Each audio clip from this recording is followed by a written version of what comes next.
0, 5, 11, 21. What do those numbers mean? CM Punk is fueling the internet rumor rage mill. Also, could a huge SummerSlam match be in doubt? Bianca, Sasha, is it off SummerSlam? I know. I don't like telling you that news, and I don't feel happy bringing it up to you.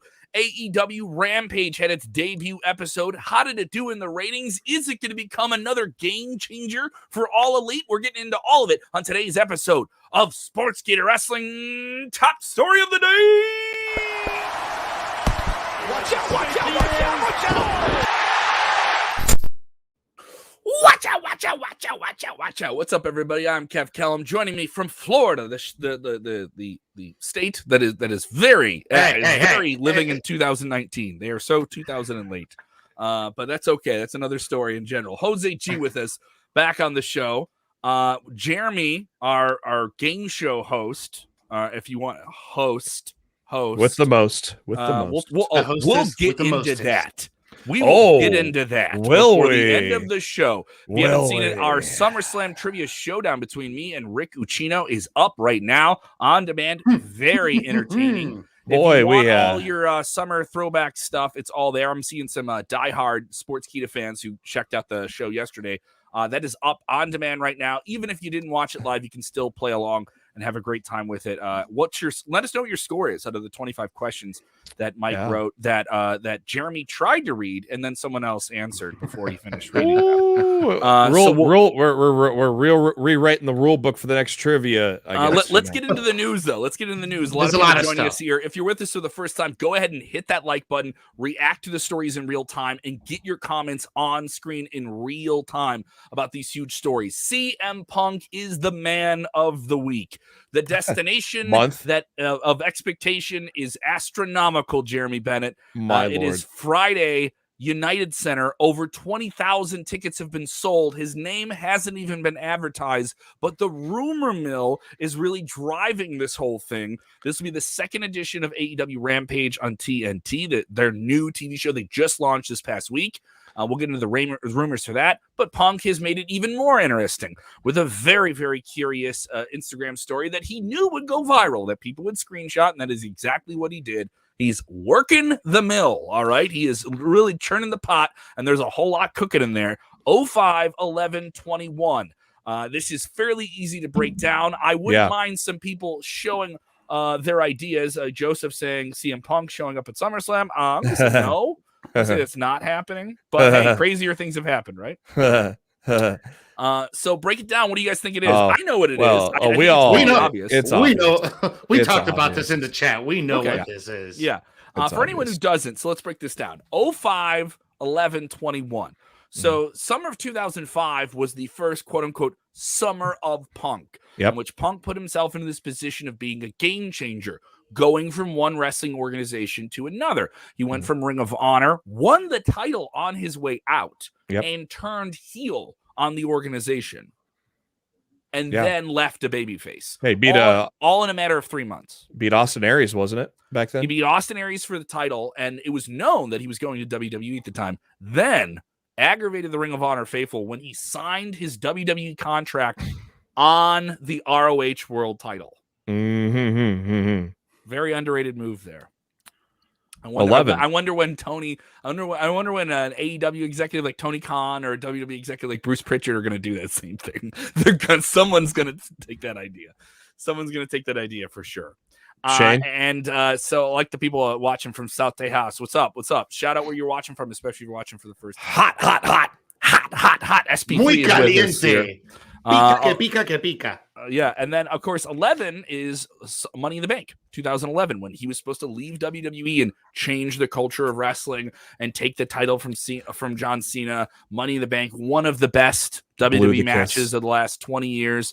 An incredible angle. We did a watch along of it. I was there live. It's one of the best things I've ever seen in live entertainment beyond wrestling. It was so transcendent. It was Cena brought it up on SmackDown on Friday.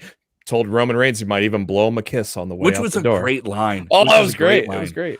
Kudos to them. That's the promo of the year for me so far, is those two going head to head with each other. It was that good. It was that good. 1, 2, 3. and I'm gonna do something. You're gonna beat my ass, and then I'm gonna win. And I was like, that's so clever. That's so clever what he was doing. But anyway, back to Punk here. This is easy. He's stirring the rumor mill. He's been doing a little bit of a media tour, sporadic interviews for the heel show that he's on right now, but that show is in the can. It's already filmed. That features Stephen Amell, who already has a relationship with Cody Rhodes, and Cody Rhodes was on this AEW show, was on this heels show. It's basically like a dramatic kind of like glow show. It's on Stars. Looks good. Looks really good. I haven't been able to watch it yet.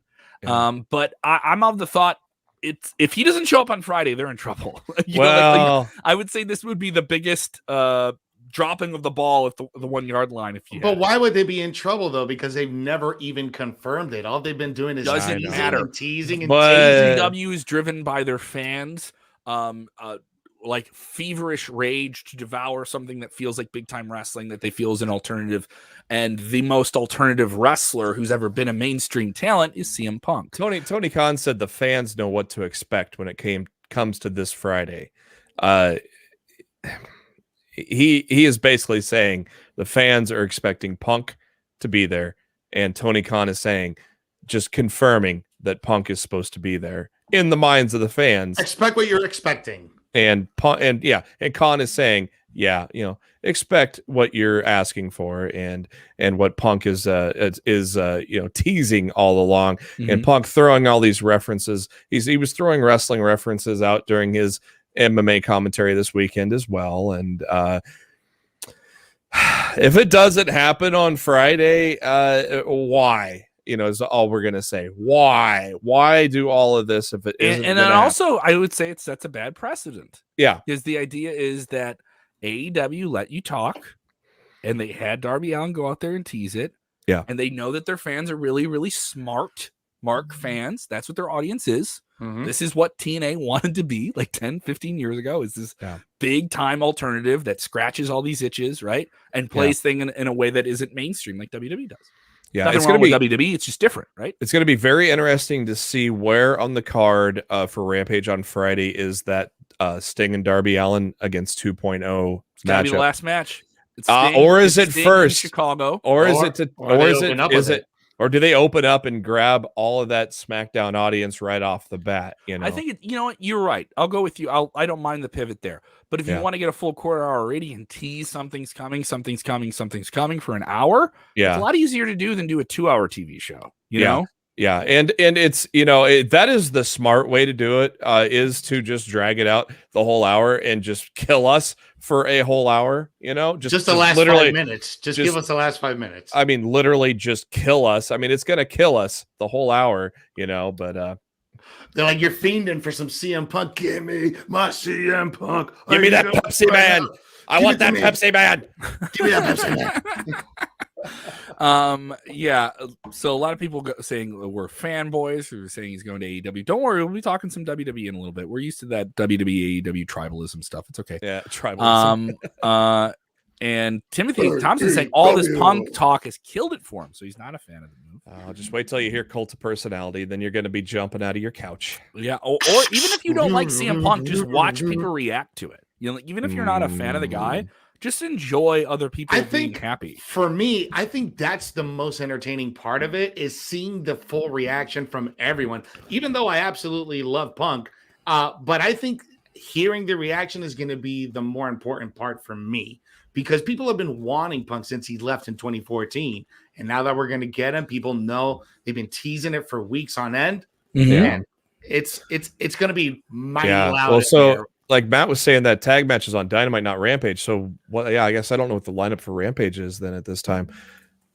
So I think an hour-long show. I don't know if it's week 2. I would hope they would advertise some matches for it. But, they're pushing Sting on a Friday night, and Sting's still a big name, and him and Darby Allin are still a hot act for AEW. It'll still be a hot hand here. David Aird, saying if he doesn't show up at Rampage, then he shows up at All Out. Keep the build up, but Rampage will be in the mud if he doesn't. Yeah, here's the thing: it's put up or shut up time. You can't put all this stuff out there, let it happen, not deny it, right? Yeah, not deny it.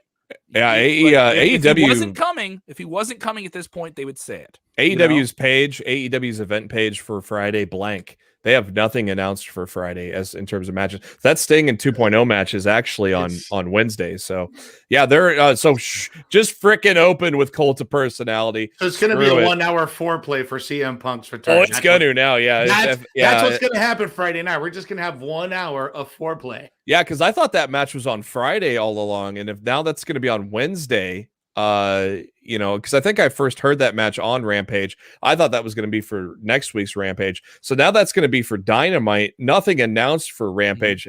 Oh, hell, they're stretching that thing out till minute 58. Kasim texting you saying it won't be a surprise at all if he does show up.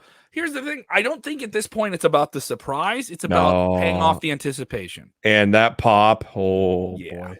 Yeah. I mean, you remember Triple H? Remember Triple H returning from the quad? Remember that? Cena coming out at the Rumble when he had the neck surgery. And this little Brock Lesnar showing up again in 2012. I was there for that. Oh, that was like a shock pop, man. When Brock came out. This is going to be built up, and this is going to be something special. And other people saying, Todd Laney saying this will be Sting's first match on TNT in 20 years. Yeah, you're absolutely correct. Very true. Yeah. Christopher CRC texting here saying, love we at SmackDown and then Rampage. Now enjoying me some wrestling on Friday nights. Yeah, both shows were great. I thought both shows were really, really good. Yes, absolutely. And both shows did very well in the ratings. Yeah, we got some Rampage news later on. Yeah. We'll get into Rampage ratings here in a minute, but a big SummerSlam match is in doubt. Fire up that graphic for me, Jose. Absolutely. As this one is concerning. Very, very concerning. A hot match, one of the headlining matches of WrestleMania, a huge rematch. I think probably the biggest rematch that WWE could do this year is Bianca Belair versus Sasha Banks. This is a match that won them an ESPY, got them mainstream attention, really got the diehard selective audience of female wrestling fans. The stands, the Sasha stands, the Bianca Belair backers really showed up for this match and ate it up. And the first women's all African-American main event for a WrestleMania. They absolutely love this, but could the rematch be in doubt? That is what we're hearing here, as Bianca Belair and Sasha have not appeared recently as advertised on WWE's live event tour. And there's some concern, and then there's speculation. And obviously in the last 2 years or so, people think COVID. Yeah. Now, before we have anyone running off in the chat or anything like that, at no point in the show are you going to hear us say that X person or X person has COVID or has been COVID exposed, because that is purely speculation. We've heard a lot of people bring it up. We've heard a lot of people on social media bring that up. That is not the case. What we do have is that PWI Insider's Mike Johnson, who's a very reliable source, we can aggregate this from him, is that he's saying that some WWE sources are concerned with the talents being pulled off live events, that the match could be in doubt. And that is all we know at this time. Obviously, WWE is still advertising the match as it stands. So it has not been canceled officially by WWE. So before anyone runs to the hills and yells, no, just slow your horses. It doesn't look good, though. Doesn't look good.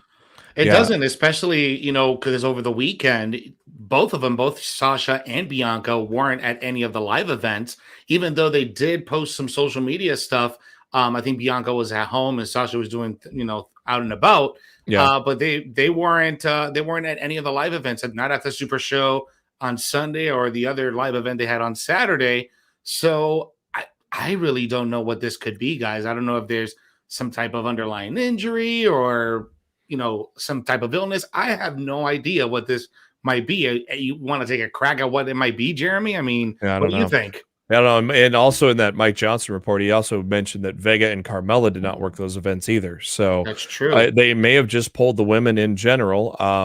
And I don't know why. Obviously you immediately think COVID when something like this happens, but we're conditioned to do that with sports and entertainment. Yeah, but when you see that they had no women working from SmackDown at that Super Show, maybe there's just maybe there's an injury, and maybe they're trying to keep everybody as healthy as possible leading up to SummerSlam, and just keeping everybody healthy, because you remember with the firings and everything, that SmackDown women's roster got so depleted that they had to almost have to do a they had to do this rematch because they had no other options than to do this rematch and bring back Sasha Banks. So in order to keep this big match on the table, they maybe had to pull him back, keep him healthy.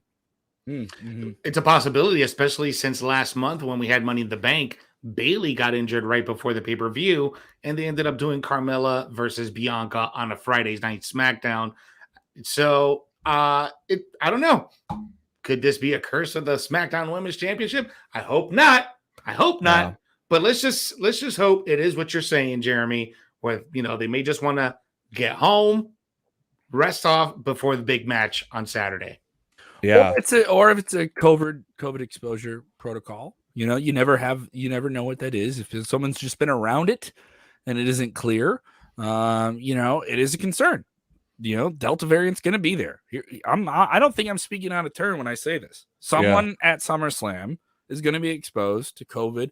Either that doesn't mean they're going to get it, just means you're going to be around it. Yeah, all three of us probably have been exposed to it at some point. Doesn't mean we've gotten it.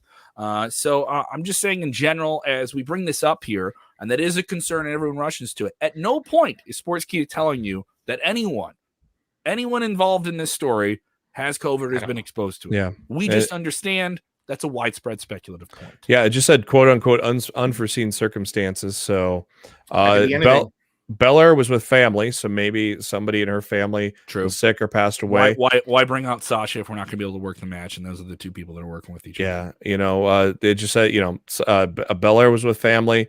Banks was out and about with Vega, and Carmella did not work that either. So there's so many ways it could go, and we just don't know. Speaking of the women in WWE, I don't mind taking this question from Molly here, texting in, saying any other news on Becky Lynch? No news on Becky Lynch at this time. We do know that she will be in attendance for SummerSlam. She was in attendance for Money in the Bank, as far as we understand, and that she did attend WrestleMania, but did not appear. Now, if you follow her on social media, she did tease something for WrestleMania, and there was a report that she was indeed in line for something. But maybe WWE just holding out on pulling the trigger on Becky Lynch coming back. I'm okay with that. I think her as a post-SummerSlam addition to WWE is okay at this point, especially if there isn't a storyline there. Monday Night Raw needs her. Monday Night Raw needs a fresh, ground-shaking baby face like that who could come in and do some really cool things. So I'm on board with that idea. Yeah, keep in mind though, there's going to be a draft in October too, so things are going to be completely switched up in 2 months. So yeah, but as we've seen, big returns, pop ratings, 2.5 million people in overnight viewership for this week's SmackDown. That is the highest audience the show has had since 2019. A lot of people credit John Cena and Roman Reigns for that. I would say that's 100% true. That seems like a pretty on point, widespread speculative point there. 20 years of missionary. Hey, it works. Eye contact.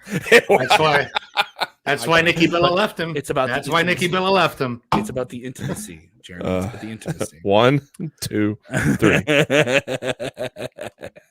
What is that an implication of my prowess in the bedroom? Come on, it might be. Jeremy, nobody is saying anything about that. No, you guys have talked enough crap about me. It's kind of how trivia went. It's kind of how trivia went down on Sunday. Oh, no, we will get to it. 3. We will get to it. The controversy. Shots fired. That's kind of how the lead, how the lead kind of surfaced there. Let's talk AEW Rampage. Their debut episode was this past Friday. Absolutely fantastic show. Yeah, loved this show. Christian Cage winning the Impact World Championship, not the AEW World Championship. Also featured Fuego del Sol winning his contract, even though he lost the match. A lot of exciting stuff on it in general. An hour of jam-packed wrestling. Jericho and Mark Henry on commentary. I enjoyed it. It did feel like they tried to cram a lot into an hour. Does feel like a lot in a whole hour show. But the ratings came in very, very strong for the show. Number 3 on cable television, 750,000 estimated viewers in overnight viewership. Did very, very strong in the male 18 to 34 demo, 18 to 49 demo as well. Obviously, SmackDown is rated differently because it's on network television, significantly larger audience at 2.5 million. But still, if AEW's game is to kind of scrimp something off of WWE's big night and get something for themselves, they're cult. They're cult. And I do mean that in a good way. I don't mean that in a bad way. The cult of AEW fans. I don't mean that in a bad way. I don't mean that in a bad way. Listen to this, Mark. That's going to be the headline for tomorrow's thumbnail. What is it? Kevin calls AEW fans a cult. No, the Sportskeeda Redditors are already on it right now. Am I off in that observation? You're not. I'm not off. You're not. You're not. Oh my God. It's like I'm saying things that people don't want said, right? Ooh. I'm sorry. I'm not eating soft serve out of someone's butt in Jacksonville right now. Wow. Call it as you see it, Kevin. That's please. Sanitary. Yeah. So I'm sorry. It's like like other people were not happy with the Joey saying AEW Rampage commentary is garbage. Well, 4-man booth is really convoluted. Hard. Yeah, it's 3-man. I was always a fan. I'm always a fan of the 2-man booth in pro wrestling, but yeah, they can adjust. Yeah. Jay Feliciano, a man who knows a thing or two about professional wrestling. I can tell you that for a fact. With only an hour of live or taped TV for Rampage, what do you think is being filmed before or after Rampage for the live audience? You know, that's something to be said in the weeks ahead here. The first 2 weeks are going to be live. All right. Now, the weeks coming up after that, it'll be live, then taped, then live, then taped. Yeah. Also, they're going to be taping portions of Rampage around Dynamite as well. So you'll see parts of it kind of filmed non-linear. It doesn't mean you're going to have a live in arena live broadcast every single Friday either, you know? So, that is cost prohibitive. So I get what they're going for there. I could see that dampening some expectations in the future, but right now, 2 weeks in, show's pretty hot, especially if CM Punk shows up on Friday. They're going to piece it together kind of like what AEW did in the past with taped episodes. They were filmed in front of an audience, but they were not filmed in sequence, so it didn't make sense to people watching it live. And then when you watch it play out, then you go, oh, this is how it played out. But when you saw it live, it didn't make any sense to you, heads or tails. You're going to basically for the Friday night crowd, you're going to probably see, on a typical Friday night, you're going to probably see 2 episodes of Rampage. One's going to be live, one's not going to be live, or one's going to air live and one's not going to air live. And then you're going to probably see some Elevation or some dark matches mixed in there as well. That's what I was thinking. Yeah, I was thinking, I mean, I'm not 100% sure about this, but I'm thinking maybe the first 2 hours or the first hour or so before they go live on TNT, maybe it's an episode of Dark or Elevation where they record a couple of those to put those out for the following week. Then that last hour is that broadcast hour on TNT. Mm-hmm. Yeah. Lot to see here. A very, very successful, busy time in professional wrestling, and it's only going to get more intense in the months ahead here, especially as we this look week. Towards, it's going to get busy this week. We will have a ton of special content from Las Vegas for SummerSlam. So if you haven't done already, subscribe to Sportskeeda Wrestling on YouTube. Follow us on all the different social media apps. We are bumping on a bunch of different things right now. So whatever app is your preference, we're likely on it. We have 100,000 with us rolling strong on Instagram right now. We have one of the more popular Snapchat channels in professional wrestling right now. So that's pretty cool. We have a bunch of extra kind of retrospective content there as well. Make sure your notifications are on live all this week because we're going to be doing some great stuff. Jose, you're going to be on the ground in Las Vegas with Rick Ucchino, and you guys are going to be covering the big press conference and press junket on Friday. So a bunch of interviews coming up, and we got a big one right now. Up with the WWE champion. The Almighty is available for you to watch right now on our YouTube channel. Go watch that right now. He has some very alarming things to say about the Hurt Business, especially if you thought the Hurt Business was done. And so I'm surprised how many people have slept on this interview in the wrestling world. This is not one you want to sleep on. I would say this one has very big SummerSlam ramifications on it. The more I connect the dots. So go watch that. That is available now on the Sportskeeda Wrestling YouTube channel only. That is the only spot you can get it. We're dropping the audio of that as well on our podcast feed. So if you're just, I don't want to watch video, I just want the audio, we got that for you as well. That's available on Spotify, Apple. Thank you guys for putting us on the charts there as well. I've done all the housekeeping stuff. Jose, you're busy as well. What you got going on, bud? Man, this week, I'm flying out to Vegas on Wednesday to join Rick in the whole press conference stuff ahead of SummerSlam. Tomorrow night, I got the NXT tapings for the Go Home show, so I'll be live at the Capitol Wrestling Center tomorrow night. And it's just a busy ass week. Make sure you follow me on all of my socials, on Instagram and on Twitter at JoseG Official_ in between. We also got Recons of Wrestling. We'll be off this week since I'll be in Vegas. But we'll Understandable. Be back next week. But we'll be back next week with all the recap for SummerSlam at Regans of Wrestling on YouTube and on Facebook. What you got going, buddy, Jeremy? Huh? Who else are you railroading in trivia contest? Oh, I got to talk about that before you give your last plug real quick. Kevin, what happened, bro? Yeah, bro. What happened? What? Hold on. What happened? What happened, man? What happened? ¿Qué pasó, man? You were talking a big game y no hiciste nada. You didn't do anything. Rick Ucchino did like John Cena.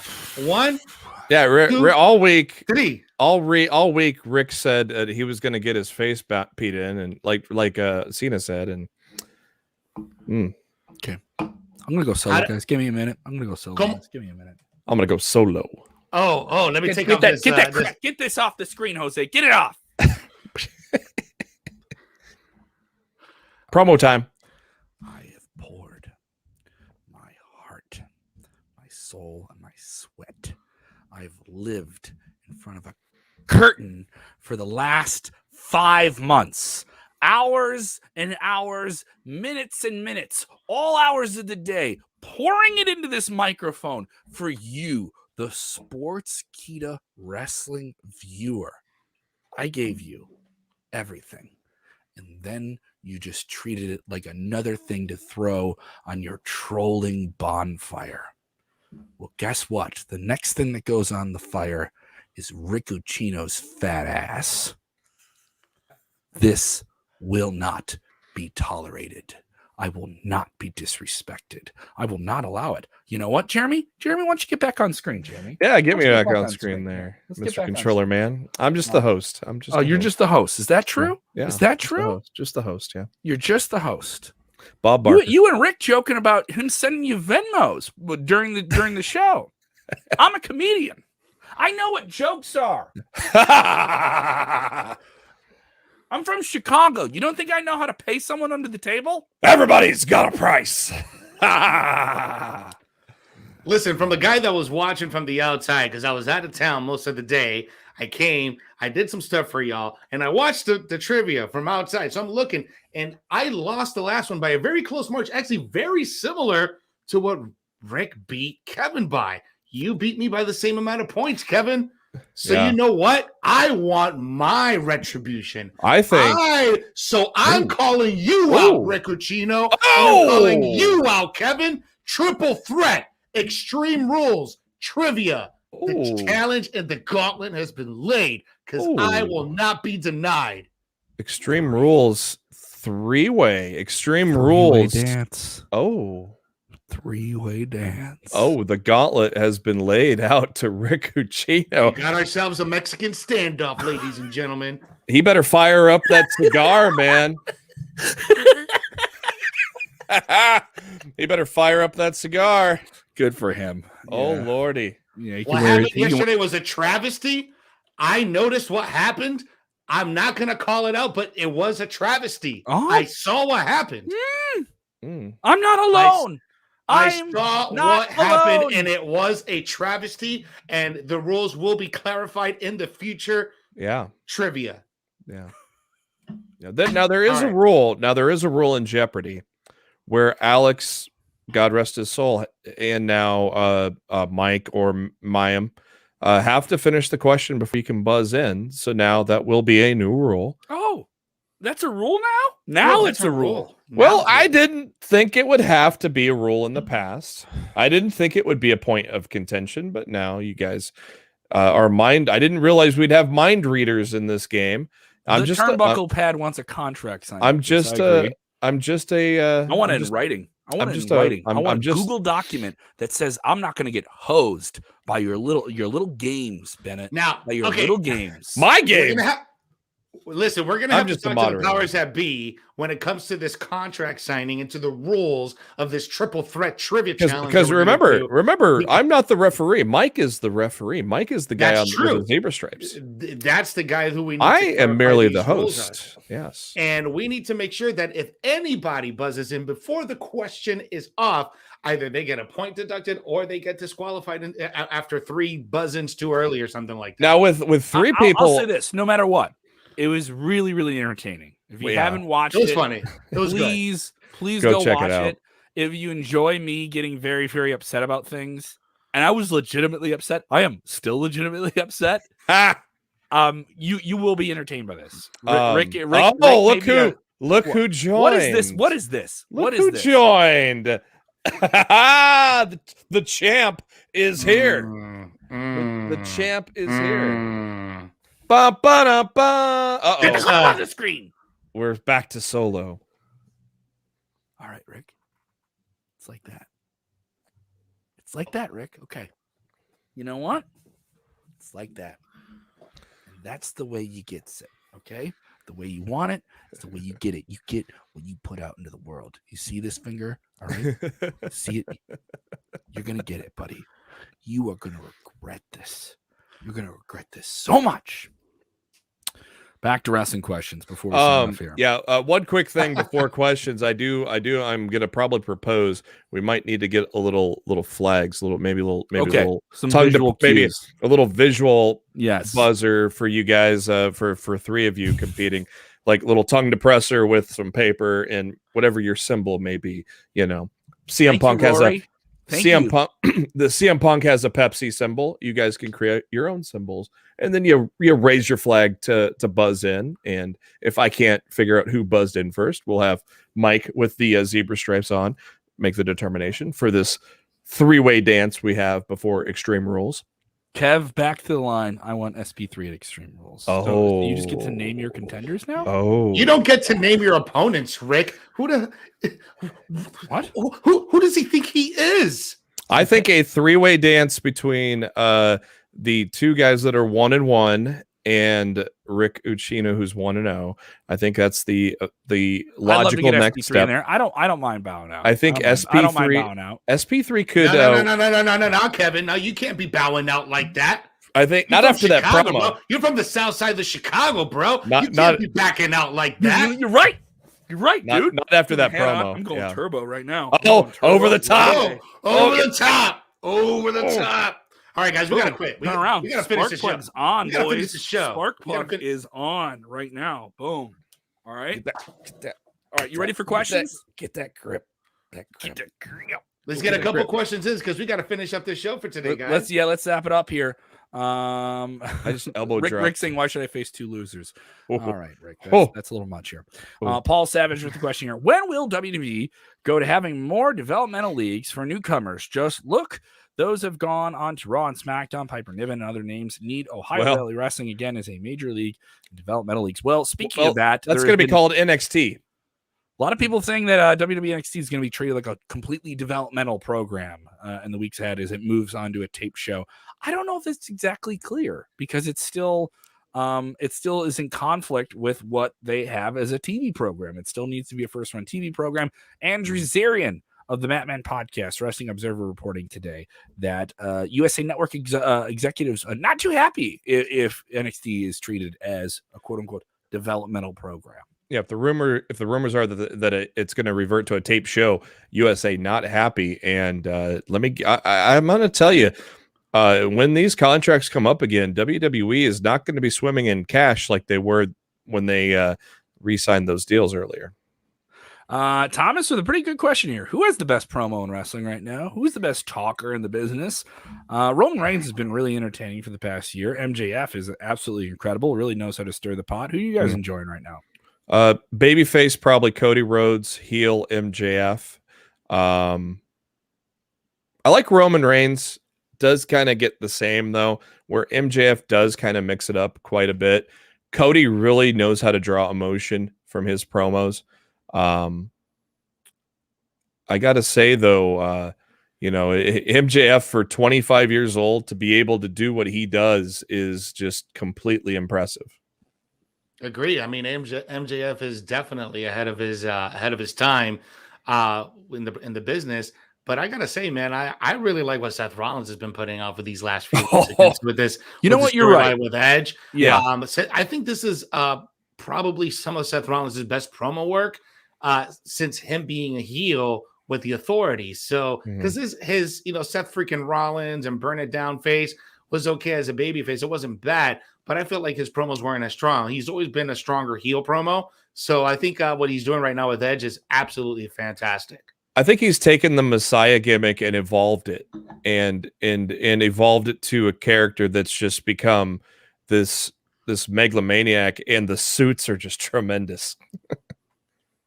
Those suits, man. Lancelot saying, who else hate what they are doing with the Viper, Randy Orton? He needs to be punting people again. Well, Randy Orton has a tough task tonight. He'll take on Big Omos. That match just announced by WWE on social media while we were live here. That'll be an interesting one. Probably the biggest match in Omos' career so far in terms of a single contest. I don't know. I don't see a real dusty finish here. I don't see Omos losing this quickly. And what do you do with him? I think it's interesting. I think what he's doing with Riddle is interesting. I wouldn't say it's the best storyline in wrestling, but it's certainly intriguing for him to play this kind of mid-card role, but also really give Riddle the rub here in whatever way he can, and also do it to Omos. And interesting that him and Styles will be taking each other on in an odd couple pairing. They're both odd couples in one way or another, taking each other on for the tag team titles. For in terms of like singles guys that are paired together as tag teams, right? That feel like rough pairings. I'm okay with this storyline. I actually think it's kind of interesting, and it could make for a great match. That could be a sleeper match on Sunday or Saturday, rather. Yeah, I think that's one of the best things that they've been doing on Monday Night Raw for quite some time with RK Bro, and I think the whole thing with what happened last week is kind of a tough love thing, but eventually Randy's going to come around, and they're going to be bros, and it's going to be a great moment at SummerSlam when they take the titles off of AJ and Omos. Yeah, I think that whole storyline has been kind of like an up and down telenovela, kind of like what they're doing with Index on NXT, but we're getting this on Monday Night Raw with the bromance between RK Bro. We'll see what happens on Saturday, but I think tonight we're gonna get a good sense on where RK Bro stands. I really hope. I really want to. If it's either tonight or SummerSlam, I really want to see Omos take an RKO just for the visual of it. I think they say that for SummerSlam. That's just me. Yeah. Ricky Castillo with our final question of the day saying, will Charlotte join Andrade and Flair? Interesting weekend. We did not talk about all the other things going on this past weekend. Yeah, it's too much. So much to cover. Too much. New Japan Pro Wrestling in their cabal with AEW had the Resurgence pay-per-view in a wonderful outdoor setting right next to the LA Coliseum. There were a lot of collaborations there. Bullet Club having a bigger presence. Gallows and Anderson, who've been on AEW for a while, they were involved. All right, so that was big. Also, at the same time, you had AAA Triple Mania, the biggest wrestling pay-per-view in Lucha right now, going down with Andrade being able to go over there and take on Kenny Omega for the AAA Mega Championship. And Kenny Omega crawling out of that match with the title, just able to get out of it. But the interesting thing is that Andrade did not show up alone. He showed up with his soon-to-be father-in-law. He's engaged to Charlotte Flair. Whoa! Ric Flair chartering a private jet to Mexico, joining him, laying the chops into Kenny Omega, and putting Don Callis in a figure four for the live audience's delight. And he didn't charge his flat fee per use to AAA. He did it out of the kindness of his heart for his son-in-law. Yeah, that was crazy. The internet went nuts when that happened. And he was supposed to originally win until AEW called the audible on it. Richard joining us a little late here saying, is Bianca and Sasha still having a title match at SummerSlam? Because recently they were off some house shows. Yes, Richard, that is true. They were removed from some house shows. We don't know why. It was described as, quote, unforeseen circumstances. Now, a lot of people rush to the idea that they are COVID exposed or have COVID. That is not true. That has not been confirmed by anyone. So anyone saying that is purely speculation at this point. The match is still on at this time as we're talking to you right now. So that match is still on. WWE has not canceled that match, and they have not said anything about canceling it in any way. There is some reported doubt by people in WWE, but no one's saying the match is canceled. So don't let that run off with it here. For everything going on in the world of wrestling, go to sportskeeda.com, download our app, and remember, when watching wrestling, do the most important thing, which is watch, gentlemen. Enjoy wrestling. Enjoy it. In Spanish. Disfrútalo. Yeah. Yes. Yeah. Sí. Sí. Sí.